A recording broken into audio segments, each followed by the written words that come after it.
அனைத்துலக உயிரோடை தமிழ் ILC தமிழ் உயிரோடை தமிழில் அன்பர்களே உலக நார்வல் நிகழ்ச்சியில் இணைந்திருக்கிறீர்கள்.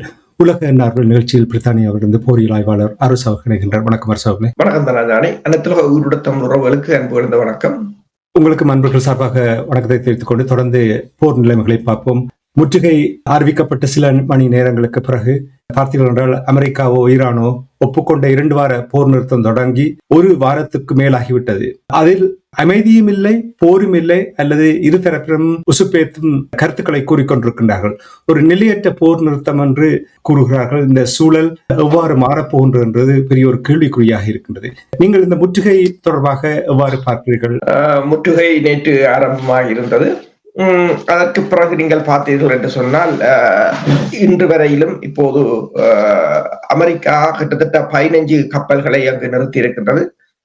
விமானம் தாங்கி கப்பலான ஜார்ஜ் W. புஷ் வருவதாக கூறப்படுகிறது. 2 கப்பல்கள் தேவை என்று கூறப்படுகிறது. அந்த ஜார்ஜ் W. புஷ் இப்போது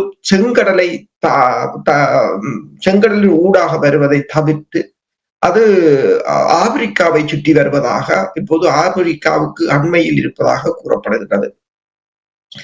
இந்த முற்றுகையை பொறுத்தவரையில் அமெரிக்கா இந்த முற்றுகையை வைத்துக் கொண்டிருக்கின்ற அதே சமயம் ஜப்பானில் இருக்கின்ற அவெஞ்சர் கிளாஸ் மைன் ஸ்வீப்பர் என்று சொல்கின்ற கன்னிவெடி அகற்றும் கப்பல்களையும், சிங்கப்பூரில் இருக்கின்ற LCS என்ற கன்னிவெடி அகற்றும் கப்பலையும் அசம்பிள் பண்ணி வருவதாகவும், ஒரு கன்னிவெடி அகற்றும் நடவடிக்கைக்கு தயாராகி வருவதாகவும் கூறப்படுகின்றது. ஆனால் அந்த முற்றுகையை சீனா கூறிவிட்டது, தாங்கள் இந்த முற்றுகையை ஏற்றுக்கொள்ளப் போவதில்லை என்று சொல்லி. அது மட்டுமல்ல, உலகத்தில பல நாடுகளும் அதை கூறியிருக்கின்றது, தாங்கள் இதனை ஏற்றுக்கொள்ளப் போவதில்லை என்று. சீனா தனக்கும் ஈரானுக்கும் இடையிலான ராஜதந்திர, அதாவது வர்த்தக உறவுகள் இருக்கின்றன. எனவே அதன் அடிப்படையில் தாங்கள் இந்த கப்பல்கள், சீனாவின் கப்பல்கள் போகும் வரும் என்று கூறிவிட்டார்கள். இந்த முற்றுகை உண்மையில் அமெரிக்கா இயலுமானதாக இருக்குமா இல்லையா என்பதை பரிசோதிப்பதற்காக சீனா தனது கப்பல் ஒன்றை ஈரான் தனது கப்பல் ஒன்றை அனுப்பி இருக்கின்றதாக கூறப்படுகிறது. அந்த கப்பலை அமெரிக்கா இது தாக்கவில்லை என்று கூறப்படுகின்றது. ஏனென்று சொன்னால், அமெரிக்காவுக்கு ஒன்று தெரியும், தாக்கினால் ஈரான் திருப்பி தாக்கும், போர் நிறுத்தம் முடிவடையும். போர் நிறுத்தம் முடிவடைவதை அமெரிக்கா ஒருபோதும் விரும்பாது. என்றால் அமெரிக்கா அதுக்கு கெஞ்சி பெற்ற போர் நிறுத்தம், அதை அவர்கள் அது முறிவடைவதை விரும்பார். இதே சமயம் அமெரிக்காவின் எனர்ஜி செக்ரட்டரி, எரிசக்தி செயலாளர் கூறியிருக்கின்றார், எரிபொருள் விலை தொடர்ச்சியாக மேலே ஏறும் என்று கூறியிருக்கின்றார். அதே சமயம் பிரித்தானியாவின் ட்ரெஷரி செயலாளர் ரஷேல் ரிவாஸ் அவா கூறியிருக்கின்றார் என்று சொன்னால், அதாவது இந்த எரிபொருளை, எண்ணெயை பேரலுக்கு 100க்கு கீழே வைத்திருக்க வேண்டியதுக்கான முயற்சிகளை எடுப்பதற்கான ஒரு கூட்டத்தை தான் தாங்கள் கூட்டப் போவதாகவும், அதில் பல நாடுகளை ஒருங்கிணைத்து அவர்களின் ஊடாக ஒரு நடவடிக்கைக்கு முயற்சிப்பதாகவும் கூறியிருக்கிறார். அதே சமயம் நீங்க பார்த்தீங்கன்னு சொன்னால், ஆஸ்திரேலியா நியூ சவுத் வேல்ஸ் பல்கலைக்கழகத்தின் பேராசிரியர் கில்ஃபாயில் அவர் ஒன்றை கூறியிருக்கின்றார். என்னென்று சொன்னால், அதாவது இந்த முற்றுகை அமெரிக்காவின் முற்றுகை அனைத்துலக விதிகளுக்கு மாறானது. காசாவில் இஸ்ரேல் எவ்வாறு இந்த உணவுப் பொருட்களையும் மருந்து பொருட்களையும் தடுத்ததோ அதே போன்றுதான் இந்த உணவுப் பொருட்களையும் மருந்து பொருட்களையும் கூட முற்றுமுழுதான முற்றுகை என்று தடுப்பது அனைத்துலக விதிகளுக்கு இது முரணானது என்று கூறியிருக்கிறார்கள். சட்டப்படி பார்த்தால் ஒவ்வொரு நாட்டுக்கும் 12 கிலோமீட்டர், 12 மைல்கள், கடல் மைல்கள் அந்தந்த நாடுகளுக்குரிய இறமை உள்ள பிரதேசமாக கருதப்படுகின்றது. இங்க நீங்கள் பார்த்தீங்கன்னு சொன்னால், ஹார்முஸ் நீரிணை 21 மைல் அகலமானது. 21 மைலை 2 பக்கம் ஓமான், அங்காளி பக்கம் ஈரான். 21 மைலை 2ஆக பிரிச்சாலே 12 மைலுக்கு குறைவாகத்தான் வருகின்றது. 12 மைல், 2 நாடுக்கும் 12 மைல் கடல் எல்லை என்று சொன்னால் 24 மைல் வேண்டும். ஆனால் இது 21 மைல் அகலமாகும். எனவே இது அனைத்துலக கடல் விதிகளுக்கு வராது.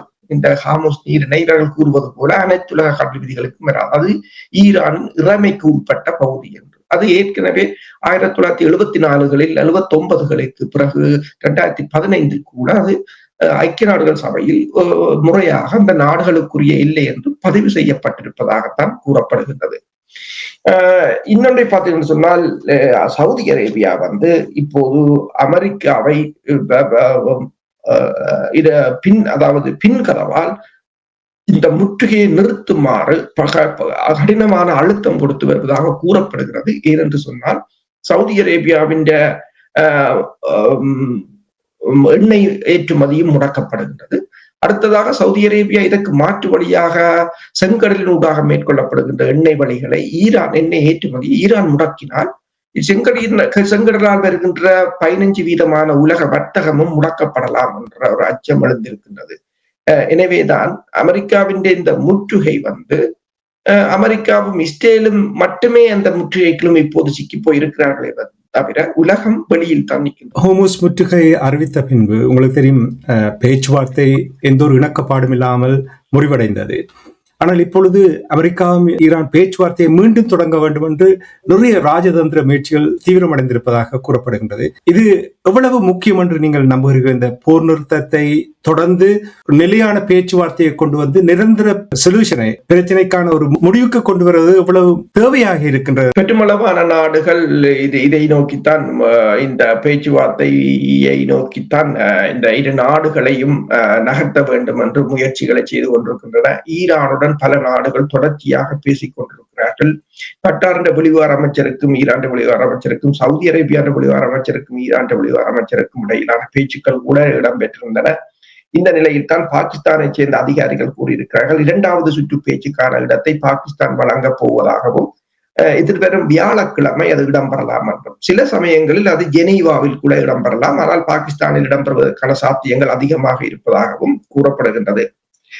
இதே சமயம் பேராசிரியர் மராண்டி போயிருந்தார் இந்த பேச்சுவார்த்தைகளுக்கு, 1வது சுற்று பேச்சுக்கு. அப்போது அவர் கூறியிருந்தார், வாஷிங்டன் போஸ்ட் ஒரு தகவலை போட்டிருந்தது என்று சொல்லி, பேச்சுக்கு போறவர்களை படுகொலை செய்ய போகிறார்கள் என்று சொல்லி, அதனால் தாங்கள் வரும்போது விமானத்தை வந்து டர்க்மெனிஸ்தான் பகுதியில் இறக்கி, ஆப்கானிஸ்தான் போர்டர் பகுதியில் இறக்கி, அதிலிருந்து தொடர்ந்து ட்ரெயின் மூலம் தான் தெஹ்ரானை வந்தடைந்ததாகவும், பாகிஸ்தான் ஜெட்டுகள் தங்களுக்கு பாதுகாப்பு வழங்கியதாகவும் கூறப்படுகிறது.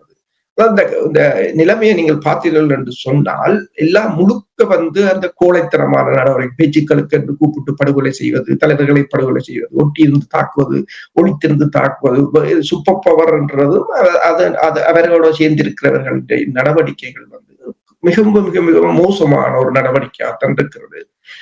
அதை இந்த ஊடகங்கள் கூட அதை போட்டிருக்கிறார்கள், படுகொலை செய்ய போகிறார்கள் என்று சொல்லி. இப்ப தாங்கள் வரும்போது அவர் கூறினார், நேரடியாக தாங்கள் தெஹ்ரானுக்கு வரவில்லை என்று சொல்லி கூறியிருக்கின்றார்கள். இதை கூறுகிறேன் என்று சொன்னால், ஈரானும் இப்போது மிகவும் எச்சரிக்கையாகத்தான் இருக்கின்றது. இந்த இஸ்ரேலின்றையும் அமெரிக்காவின்றையும் படுகொலைகளில் இருந்து தப்புவதற்காக. தொடர்ந்து இஸ்ரேல் அரச பயங்கரவாதத்தை நடத்தி கொண்டு வருகின்றது. இப்ப மட்டுமில்லை, எவ்வளவு காலமாக. ஆனால் ஒரு நாடு அல்லது ஒரு இனம் தங்களுடைய உரிமை தொடர்பாக, இறைமை தொடர்பாக பேசும் பொழுது, அது தொடர்பாக கதைக்கும் பொழுது உடனடியாக அந்த பயங்கரவாதம் என்ற அந்த சொல்லை கொண்டு வந்து விடுவார். ஜேடி வான்ஸை நீங்கள் பார்த்தீர்கள் என்றால், அவர் இந்த பேச்சுவார்த்தையில் வந்து ஈடுபட்டு விட்டு அவர்களால் முடியாத ஒரு நேரத்தில் ஈரான் பொருளாதார பயங்கரவாதிகள் என்று கூறியிருக்கிறார். இப்படியான சொற்பதங்கள், இவர்களுடைய இந்த உசுப்பலேத்தும் கருத்துக்கள் இப்ப உலக பரப்பிய ஒரு சின்னத்தனமாக மாற்றிக் கொண்டு வருகிறார்கள். இது எவ்வளவு தூரம் இந்த பேச்சுவார்த்தைக்கு இது வழிவகுக்கும் என்று நீங்கள் நம்புகிறீர்கள்? இவ்வாறான கருத்து என்ன கருதலாம் என்று சொன்னால், அவர்களால் இயலவில்லை என்பதை தெளிவாக காட்டுகின்றது. மற்றது, உலகம் அவர்கள் இன்னும் யோசித்துக் கொண்டிருக்கிறார்கள். முன்னைய காலத்தை போல தாங்கள் சொல்வதைத்தான் இந்த உலகம் கேட்டுக் கொண்டிருக்கிறது என்றதை இன்னும் யோசித்துக் கொண்டுதான் இருக்கிறார்கள் போல் தெரிகிறது. என்று சொன்னால், இந்த இப்போது நான் ப்ரொஃபசர் குல்ஃபாயிலை பற்றி பேசியிருந்தேன். அவர் கூட ஒன்றை கூறியிருக்கின்றார். அதாவது, காசாவில் மேற்கொள்ளப்பட்ட, இஸ்ரேலால் மேற்கொள்ளப்பட்ட முற்றுகை இந்த மக்களுக்கான உணவு, மருந்துகளை கூட தடை செய்தது. அதே போலதான் இது. இப்ப இவர்களின் முற்றுகை கூட பொருளாதார பயங்கரவாதம் தான். ஈரான் முற்றுகையை பொறுத்தவரையில் ஈரான் கூறியிருக்கின்றது, மருந்து கப்பல்கள், தேவையான அத்தியாவசிய பொருட்கள் கப்பல்களை தேவைக்கேற்ற மாதிரி நாங்கள் விடுதலை செய்திருக்கின்றோம். இந்த போரில் பங்கெடுக்காத கப்பல்களை நாங்கள் விடுதலை செய்திருக்கின்றோம். அவர்களுக்கு, அதாவது ஈரான் இன்று வரை கூறுகிறது, உத்தியோகபூர்வமாக ஹார்முஸ் நீரிணை மூடப்படவில்லை. அது திறந்துதான் இருக்கிறது. ஆனால் போக பயப்படுகிறார்கள். ஏனென்றால் போக, அதாவது குற்றமுள்ள நெஞ்சு குருவுக்கும் என்று சொல்வது போல போக எல்லோரும் பயப்படுறாங்க. எல்லோரும் இந்த ஈரானுக்கு எதிரான போரில் பங்காளிகளாக இருக்கிறார்கள். ஒரு சில நாடுகளை தவிர எல்லோரும் ஏதோ ஒரு மறைமுகமாக, இந்தியாவாக இருக்கலாம், இலங்கையாக இருக்கலாம், ஏதோ ஒரு விதத்தில் இரண்டு பக்கம் நாங்கள் நடுநிலையாக இருக்கிறோம் என்று சொல்லிவிட்டு பின்பக்கமாக ஈரான் அமெரிக்காவின் போருக்கு ஆதரவை கொடுக்கிறவர்களும் உண்டு. அப்படியானவர்கள் பலர் பயப்படுகிறார்களே தவிர ஈரான் அதைத்தான் கூறுகிறது, இந்த ஹார்முஸ் நீரிணை திறந்துதான் இருக்கின்றது என்று. அடுத்ததாக நீங்கள் பார்த்தீங்கன்னு சொன்னால், இப்போ ஈரான் இந்த ஹார்முஸ் நீரிணை அமெரிக்காவை பொறுத்தவரையில், அமெரிக்கா இந்த ஹார்முஸ் நீரிணைக்குள் உள்நுழைய முடியுமா என்றா சொன்னால் அது முடியாத காரியமாகத்தான் கூறப்படுகிறது. ஈரான் தற்போது கிட்டத்தட்ட 24க்கு மேற்பட்ட GA-380 என்ற வடகொரியாவிலிருந்து கொள்வனவு செய்யப்பட்ட நீர்மூழ்கி கப்பல்களை நிறுத்தி இருப்பதாகவும், அதில் இருந்து டோபிட்டோக்களை ஏவக்கூடியதாக இருக்கும். அந்த டோபிட்டோக்கள் சீனாவின் செய்மதியின் ஊடாக வழிநடத்தப்படலாம் என்றும் கூறப்படுகின்றது. அமெரிக்காவின் 2 கப்பல்கள் அழிவடைந்தால் கூட அது அமெரிக்காவுக்கு மிகப்பெரிய ஒரு கௌரவ பிரச்சனையாக மாறும் என்று கூறப்படுகிறது. எனவேதான் அமெரிக்காவும் தொலை தூரத்தில் இருக்கிறார்கள். அவர்கள் இந்த போர் நிறுத்தத்தால் தான் முற்றுகையை வைத்திருக்கிறார்கள். போர் நிறுத்தம் இல்லை என்று சொன்னால் இந்த முற்றுகை இருக்காது. ஏன்னா ஈரான் அடிக்கும் என்று தெரியும். போர் நிறுத்தம் இருக்கிறபடியால் அதற்கு ஒரு முற்றுகையை போட்டதாக தாங்கள் ஒரு நாடகம் ஆடுவதாகத்தான் இருக்கு. உங்களுக்கு தெரியும், இன்றைக்கு கூட அல் ஜசீரா ஒரு தகவலை வெளியிட்டு இருக்கிறது. ட்ரம்ப் கூறி இருக்கின்றார், ஈரான் தங்களிடம் மீண்டும் மீண்டும் ஒரு டீலுக்கு வருவதாக கேட்கிறது. ஈரான் அங்கு ஒரு டீலுக்கு போவதாக எந்த விதத்திலும் எந்த தகவல்களும் இல்லை. அப்ப முற்று முழுதாக பொய்யை கூறிக்கொண்டிருக்கிறார் என்பது எல்லோருக்கும் தெளிவாக தெரிகின்றது. அடுத்ததாக நீங்க பார்த்தீங்கன்னு சொன்னால், ஈரானிடம் இப்போது 3 வகையான கன்னிவெடிகளை அங்கு புதைக்க திட்டமிட்டிருப்பதாகவும், அதாவது காந்த தால் இயங்குகின்ற கன்னிவெடிகளாக இருக்கலாம், ஒலியை வைத்து இயங்குகின்ற கன்னிவெடிகள், இவை 2ம் சாதாரண கன்னிவெடிகள். இப்போது அவர்கள் ஸ்மார்ட் மைன்ஸ் என்று சொல்லி ஒரு கன்னிவெடியை அறிமுகப்படுத்தி இருப்பதாகவும், அது அந்த கன்னிவெடியை பொறுத்தவரையில் அந்த கன்னிவெடி வெளியில் இருந்து அதனை கண்ட்ரோல் பண்ண முடியும் சொல்லியும், அந்த கன்னிவெடி என்னென்று சொன்னால், இப்ப அந்த நீரிணையை கடக்குகின்ற கப்பல்கள் சரக்கு கப்பல்களா அல்லது இராணுவ கப்பல்களா என்று கண்டறிந்து இராணுவ கப்பல்களை மட்டும் தாக்கக்கூடியதாக இருக்கும் என்றும் கூறப்படுகின்றது. இந்த ஹார்முஸ் நீரிணை உலகத்திலேயே மிக அதிக அளவில் பலப்படுத்தப்பட்ட ஒரு பகுதியாகத்தான் இப்போது இருக்கின்றது. படைத்துறை ரீதியாக நீ பார்க்கலாம், நீங்கள் ஏவுகணைகளோ, ஆளில்லாத தாக்குதல் விமானங்களோ, நீர்மூழ்கி கப்பல்களோ, கன்னிவெடிகளோ என்று சொல்லி மிகவும் பலப்படுத்தப்பட்ட பகுதி. ஒரு 12 கன்னிவெடிகளை அங்கு விதைத்தால் கூட அதனால் போக முடியாது. அது சேதங்களை ஏற்படுத்தாது விட்டாலும் அதனால் அங்கு கன்னிவெடிகளை முற்றாக அகற்றி அது ஒரு பாதுகாப்பான பாதை என்று உறுதிப்படுத்தும் வரையில் எந்த ஒரு சரக்கு கப்பலும் போக முடியாது. எனவேதான் இப்போது சவுதி அரேபியாவுக்கு இது இந்த ஆழம் விளங்கி இருக்கின்றது. இது இப்படியே போனால் முற்று முழுதாக எல்லாம் முடங்கி போகும் என்று இப்போது யோசிக்கிறார்கள். இப்போது என்ன சொல்கிறார்கள் என்று சொன்னால், இந்த பிளாக்கேட், அமெரிக்கா கொண்ட அந்த பிளாக்கேட் இந்த எண்ணெய் உற்பத்தி செய்யும் நாடுகள் இந்த எண்ணெய் ஸ்டோரேஜ் மற்றது அதுக்கான செலவுகளாக ஒவ்வொரு நாளும் $400 மில்லியன் செலவாகி கொண்டிருக்கும். அமெரிக்கா அந்த ஒவ்வொரு முற்றுகையும் இந்த மற்ற நாடுகளுக்கு. ஈரானை பொறுத்தவரையில் பிரச்சனை இல்லை. ட்ரம்ப் என்ன யோசிக்கிறார் என்று சொன்னால், ஈரான் 40 வருட ஈரான் மீதான முற்றுகையில் ஈரானுக்கு இப்போது பொருளாதாரத்தை தூக்கி நிமித்துவது இந்த எண்ணெய் வியாபாரம். இந்த எண்ணெய் வியாபாரம் 90% ஈரான் எண்ணெய் வியாபாரம் இந்த ஹார்முஸ் நீரிணையினோடான எண்ணெய் வியாபாரம் தான் பொருளாதாரத்துக்கு 90% சக்தியை கொடுக்கிறது. அதை முடக்கிவிட்டால் ஈரான் பொருளாதாரத்தை முடக்கி விடலாம் என்று, ஈரானுக்கான பொருட்கள் செல்வதை முடக்கி விடலாம். ஆனால் ஈரானுக்கு தரைப்பாதை இருக்கின்றது. ஈரானுக்கான உதவிகளை ரஷ்யா கூட அசர்பைசானுக்களால் வழங்கி கொண்டுதான் இருக்கின்றது. ஈரான் தனக்கான தேவைகளை அதற்குள்ளால் எடுத்துக்கொள்ளும். ஈரானுக்கு உடனடியாக இதனால் பாதிப்பு வரப்போவது இல்லை. ஆனால் இந்த முடக்கலை ஈரான் இன்னும் ஒரு 2 மாதத்துக்கு, அதாவது இந்த ஜேபி மோர்கன் வங்கி தெரிவித்திருக்கின்றது, இந்த மாதம், அதாவது ஏப்ரல் மாதம் முடிவு வரையும் ஈரான் இதை நீடிக்குமாக இருந்தால் உலகம் படுத்துவிடும் என்ற ஒரு கருத்தை தான் அந்த வங்கி கூட தெரிவித்திருக்கு. இப்ப நீங்கள் தரவழி என்று கூறும் பொழுது இன்னும் ஒன்று சிந்திக்க தோன்றுவது என்றால், இப்ப எண்ணெய் ஹார்முஸ் நீரிணையூடாக சீனாவுக்கோ ஏனைய நாடுகளுக்கு போவதை இவர்கள் அழுத்தம் கொடுத்து தடையாக இருந்தால், ஈரான் தரவழியாக எண்ணெயை வேற நாடுகளுக்கு கொடுக்கக்கூடிய வாய்ப்புகளை ஏற்படுத்தலாம் என்று நீங்கள் நம்புகிறீர்கள்? தற்போதைய நிலையில் ஈரான் பைப் லைன் ஈரான் போடப்படவில்லை. ஆனால் தொடருந்து வழியாக சீனாவுக்கும் ஈரானுக்கும் இடையிலான தொடருந்து பாதைகள் இருக்கின்றன.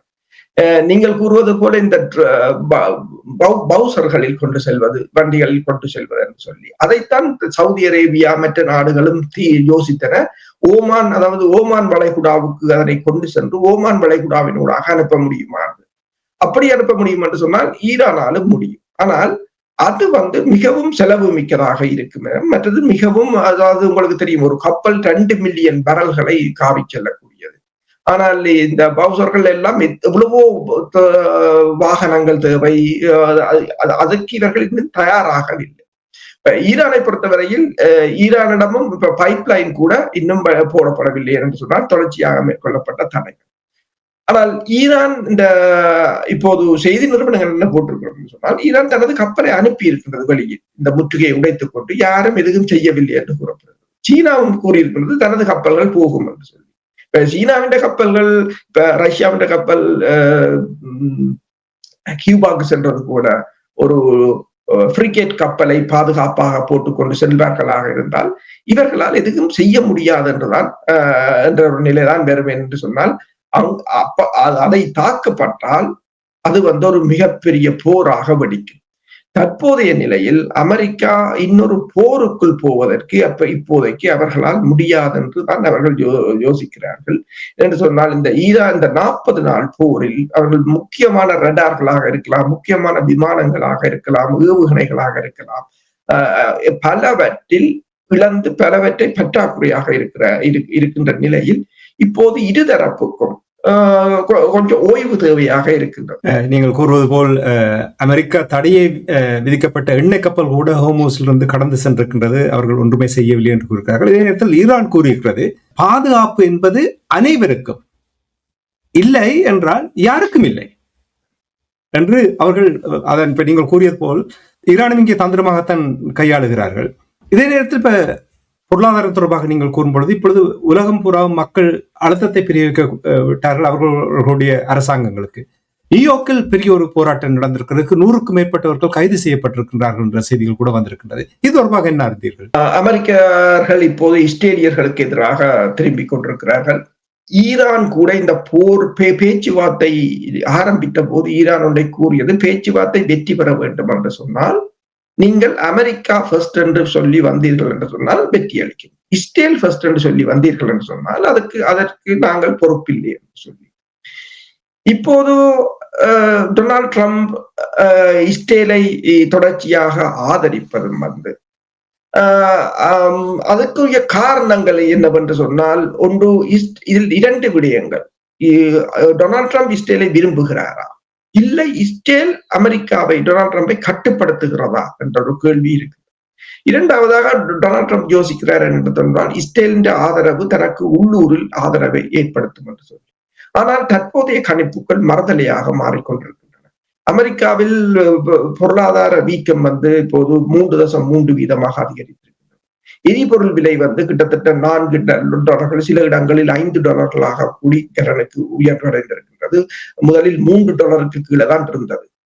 அதே சமயம் நீங்கள் பார்த்தீங்கன்னா சொன்னால் இந்த மார்ச் மாதம் மட்டும் $250 பில்லியன் அமெரிக்கா கடனாக துண்டு விழும் தொகையாக இருக்கின்றது. இந்த வருடத்தில் இந்த 6 மாதத்தில் கூட $1.17 ட்ரில்லியன் துண்டு விழும் தொகையாக இருக்கும் என்று கூறப்படுகின்றது.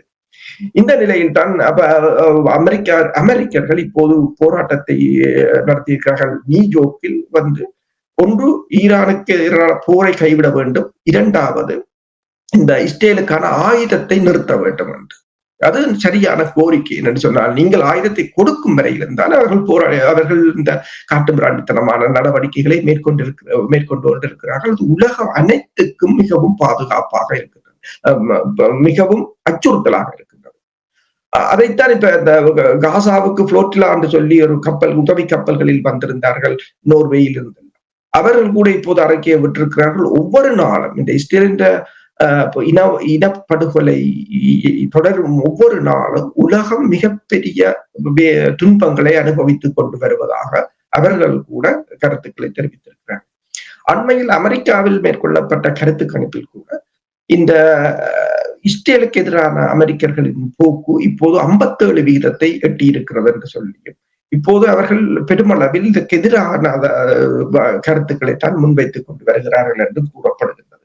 இப்ப எனர்ஜி செக்ரட்டரி, அமெரிக்காவின் எனர்ஜி செக்ரட்டரி கூட சொல்லி இருக்கிறார் என்னன்னு சொன்னால், ஒயில் விலை தொடர்ச்சியாக ஏனென்றால் எந்தவித ஒயிலும் வெளியில் வரவில்லை. இவர்கள் சும்மா சொல்லி ஒவ்வொரு காலம் பொய்யை சொல்லி 36 கப்பல் போய்விட்டது, பேச்சுவார்த்தை வருகிறது, பேச்சுவார்த்தை முறிந்தது என்று சொல்லி அதை மனிப்புலேட் பண்ணி மார்க்கெட்டை ஏற்றி இறக்கி பங்கு சந்தையில் உழைத்துக் கொண்டிருக்கிறார். இந்த உலகத்தில் இருக்கிற மக்களின் பணத்தை வரகி எடுத்துக் கொண்டிருக்கிறார்களே தவிர அங்கு ஒன்றும் பிசிக்கலாக இல்லை. அதுதான் அந்த பிரச்சனை. பேப்பரில் தான் பிசினஸ் நடந்து கொண்டிருக்கு. அப்ப அது ரியல் மார்க்கெட்டில் அது ஒரு தாக்கத்தை ஏற்படுத்தாது, பங்கு சந்தையில தாக்கத்தை ஏற்படுத்தும். அது ஒரு மனிப்புலேஷனும், அது ஒரு மாயையும். ஆனால் ரியல் மார்க்கெட்டில் அது இங்க நீங்கள் தான் கூறுவது பொய் என்று சொன்னால், நீங்கள் உங்களோட பக்கத்தில் ஒரு பெட்ரோல் ஸ்டேஷன் செக் பண்ணி பார்க்கலாம் என்ன இருக்குதுன்னு சொல்லி. நியூயார்க் டைம் கூட முந்தின நாள் கூட ஒரு கட்டுரையை போட்டிருக்கின்றது. உலகத்துல இப்ப இந்தியாவில ஏற்பட்டிருக்கின்ற பொருளாதார வீழ்ச்சி, இந்தியா இப்போது ஈரான் தூதுவரை கூப்பிட்டு பேசிக் கொண்டிருக்கிறது, தங்களுக்கு ஏதாவது உதவி செய்யுமாறு கேட்டுக்கொண்டிருக்கிறது. அதே போல இப்ப இலங்கை ஒவ்வொரு காலம் இந்த அமெரிக்க ஊடகங்களில் இலங்கை வந்து கொண்டிருக்கிறது செய்தியா. எனக்கு அது ஒரு ஆச்சரியம் என்னென்று பார்த்தால், இலங்கையில் புதன்கிழமை விடுமுறை என்பதை நியூயார்க் டைமும் போட்டிருக்கிறது. என்னென்றால் ஒவ்வொரு நாடுகளும் எவ்வளவுக்கு பாதிக்கிறது. இப்ப சவுத் கொரியா கூட, சவுத் கொரியாவின் 7 டேங்கர்கள் இந்த ஹார்மூஸ் நீரிணைக்குள் அகப்பட்டு நிற்பதாகவும் அவற்றை மீட்பதற்கு தூதுவர் ஒருவரை ஈரானுக்கு அனுப்ப உள்ளதாகவும் சவுத் கொரியா தெரிவித்திருக்கிறது. அதே நேரம் south Korea Libya, Congo, Algeria போன்ற நாடுகளை கூட தனது பிரதிநிதிகளை அனுப்பி இருக்கிறது. எண்ணெய் எரிபொருட்களை வாங்குவதற்கான ஏதாவது வழிகள் உள்ளதா என்பதை கூட அவர்கள் யோசித்துக் கொண்டிருக்கிறார்கள். என்றால் எல்லா நாடுகளும் தங்கள் கையிருப்பில் இருப்பதைத்தான் இப்போது வெளியில் கொண்டு வந்திருக்கிறார்கள். அதுவும் பற்றி விட்டால் முற்று முழுதாக அந்த இயக்கம் ஒரு நாளைக்கு உலகத்தின் எரிசக்தி நிறுத்தப்படுமாக இருந்தால் அது ஒரு, நான் கூறியது போல எத்தனையோ தொழில்துறைகளை கடுமையாக பாதிக்கும். 1-2 தொழில்துறைகள் என்று அல்ல. உண்மைதான். இந்த போர் நிலைமைகள் எவ்வாறு இருக்கின்ற நேரத்தில் ஈரான் அமெரிக்கா இந்த பேச்சுவார்த்தையை முடக்கி இருக்கின்ற இந்த நேரத்தில், முற்றுகை நடந்து கொண்டிருக்கின்ற நேரத்தில், அமெரிக்காக்கான லெபனான் மற்றும் இஸ்ரேல் தூதர்கள் செவ்வாய்க்கிழமை இன்று வாஷிங்டனில் சந்திக்கின்றார்கள். இது எவ்வளவு, இப்ப நான் நினைக்கிறேன், நீண்ட ஆண்டுகளுக்கு பின்னர் இவர்கள் நேரடி பேச்சுவார்த்தையில் ஈடுபடுகிறார்கள். இது தொடர்பாக நீங்கள் என்ன அவதானிக்கிறீர்கள்? இஸ்ரேல் லெபனானுடன் ஒரு பேச்சுவார்த்தைகளை நடத்தி லெபனானின் ஊடாக இந்த ஹிஸ்புல்லாக்களின் ஆயுதங்களை களைவதற்கும் அவர்களை பிரித்தாள்வதற்குமான முயற்சிகளை மேற்கொண்டு வருகின்றது. இதை இன்று ஆரம்பமாக போகிறது இஸ்ரேலிய தூதுவருக்கும் லெபனானிய தூதுவருக்கும் இடையிலான இந்த பேச்சுக்கள். ஆனால் இந்த பேச்சுக்களை புறக்கணிக்குமாறு ஹிஸ்புல்லாவின் தலைவர் நைம் ஹொசேம் தெரிவித்திருக்கின்றார். என்று சொன்னால் இது ஒரு ஏமாற்று வேலை என்று சொல்லி நான் அடிக்கடி கூறுவது போல, அவர்கள் இந்த சண்டையை விட பேச்சுவார்த்தைகள்லாம் மிகவும் ஆபத்தானது என்று சொல்லி. இப்ப இதுல இந்த ராஜதந்திர வட்டாரங்கள் தெரிவித்தது என்னென்று சொன்னால், இஸ்ரேல் லெபனானை 3 பகுதிகளாக பிரிக்க வேண்டும் என்று சொல்லியும், முதல் 8 கிலோமீட்டர் சவுத் பகுதியில் இருக்கிற 8 கிலோமீட்டர் நிரந்தரமாகவே ஒரு பஃபர் சோன், யுத்த சூனிய பிரதேசமாகவும் இருக்க வேண்டும் என்று சொல்லியும், அந்த இடம்பெயர்ந்த மக்கள் அங்கு திரும்பக்கூடாது. கிட்டத்தட்ட 6 லட்சம் மக்கள் இடம்பெயர்ந்து இருக்கிறார்கள். அது மெல்ல மெல்ல அந்த நிலத்தை அபகரிக்கும் நடவடிக்கைகள் இலங்கையில் நடைபெறுவது போல தொல்லியல் திணைக்களம் அபகரிப்பது, ஒவ்வொரு காரணங்களை கூறுவது, தொல்லியல் திறன்களை அபகரிப்பது, பௌத்த துறவிகளை அபகரிப்பது என்று சொல்லி, மகாபலி திட்டம் என்று சொல்லி, அதெல்லாம் ஒவ்வொரு காரணங்கள். அதே போலதான் இப்போது பவசோன்ன்றது ஒரு காரணம். இரண்டாவது, சவுத் பகுதியில் இருக்கின்ற லட்டனி ஆற்று பகுதியில படை நடவடிக்கை ஏரியாவாக அது இருக்கின்றது. அங்கு ஹிஸ்புல்லாக்களை முற்றாக அங்கிருந்து அகற்ற வேண்டும் என்று சொல்லி அது 2வது திட்டமாக இருக்கின்றது. அதாவது அங்கு ஹிஸ்புல்லாக்கள் அகற்றப்பட்டால் பிறகுதான் இஸ்ரேல் அங்கிருந்து வெளியேறும் என்று சொல்லி. 3வது, வடபகுதி லட்டனி ஆற்றுக்கு வடபகுதியில் லெபனானியர்கள் இருக்கலாம் என்று லெபனான் ஆர்மி தான் அங்காளி பக்கம் லெபனான் இராணுவம் அங்காளி பக்கத்துல கொண்ட்ரோலை வைத்திருக்க வேண்டும் என்று சொல்லியும் ஹிஸ்புல்லாக்களை அங்கிருந்து முற்றாக அகற்ற வேண்டும் என்று சொல்லியும் கூறப்பட்டிருக்கிற இந்த 3 நிபந்தனைகள். அதாவது பெய்ரூட் இவ்வளத்தையும் செய்யும் வரையிலும் இஸ்ரேல் அங்கிருந்து வெளியேறாது என்று சொல்லியும் கூறியிருக்கிறார்கள். இந்த கூட்டத்துக்கு கிட்டத்தட்ட நீங்கள் பார்த்தீங்கன்னா இதுதான் 1993 ஆண்டுக்கு பிறகு 2 தரப்புக்கும் இடையில் இடம்பெறுகின்ற நேரடியான பேச்சுவார்த்தைகளாக இருக்கின்றது. இந்த கூட்டத்துக்கு அமெரிக்காவின் வெளிவார செயலாளர் மார்க்கோ ரூபியோ அதில் பங்கெடுத்துக் கொள்வதாகவும் கூறப்படுகின்றது. ஆனால் ஹிஸ்புல்லாக்கள் இதை முற்றாக நிராகரித்து விட்டார்கள். ஹிஸ்புல்லாக்களின் தலைமை கூறியிருக்கின்றது இந்த பேச்சுவார்த்தைகளுக்கு செல்ல வேண்டாம் லெபனானே என்று கூறியிருக்கிறார். அமெரிக்கா இஸ்ரேலுக்கு இடையிலான பேச்சுவார்த்தையை குழப்பிய இஸ்ரேல் லெபனான் இஸ்ரேலுடைய பேச்சுவார்த்தை ஒரு உண்மைத்தன்மையோடு செயல்படுகிறார்கள். அது ஒரு முட்டாள்தனமாக இருக்கும் யாரை அதை நம்பினால். இனி அவர்களுடைய முழு நோக்கம் இன சுத்திகரிப்பு. லெபனான் சவுத் லெபனான் அவர்கள் பக்கம் கொண்டு வருவது. இனி பாலஸ்தீனத்தில் என்ன செய்கிறார்கள் பாருங்கள், காசாவில் இதைத்தான் அவர்கள் செய்ய பார்க்கின்றார் என்பதை அவர்கள் நிச்சயமாக ஹிஸ்புல்லாக்கள் அதை புரிந்திருப்பார்கள். அதனால் தான் அதிலிருந்து வெளிவர கேட்டிருக்கிறார்கள் என்ற விடயத்தை நீங்கள் கூறியதற்காக நன்றியை கூறிக்கொண்டு அரசு அவர்களை தொடர்ந்து நாங்கள் தகவலை அவதானித்து உயிரோடை தமிழ் உறவுகளுக்கு எடுத்து வருவோம் என்று கூறிக்கொண்டு இன்று தகவலை பகிர்ந்து கொண்டமைக்காக அன்பர்கள் சார்பாக நன்றி கூறிக்கொண்டு மீண்டும் அடுத்த நிகழ்ச்சியில் இருந்திருப்போம். அது வரைக்கும் நன்றி, வணக்கம். நன்றி, வணக்கம். எமது பார்வையாளர்களுக்கு வணக்கம். மக்களின் குரலாய் ஓங்கி ஒலிக்கும் இலக்கு மின்னிதழ் மற்றும் உயிரோடை தமிழ் வானொலி ஆகிய இவ்விரு ஊடகங்களும் உங்களை போன்ற எமது நேயர்கள் நண்பர்களின் ஆதரவிலேயே இயங்கி வருகின்றன. மிக குறைந்த வளங்களுடன் பல இடர்கள் மற்றும் தடைகளை தாண்டி பயணிக்கும் எமது ஊடகங்களின் பணிகள் மேலும் வளர உங்களால் முடிந்த நிதி உதவியை வழங்கி இன்னும் காத்திரமான செயற்பாடுகளை முன்னெடுக்க உதவுமாறு மிகவும் பணிவன்புடன் வேண்டி நிற்கின்றோம். உங்கள் பங்களிப்பு உங்களின் உரிமை குரலாய் ஓங்கி ஒலிக்கும். நன்றி.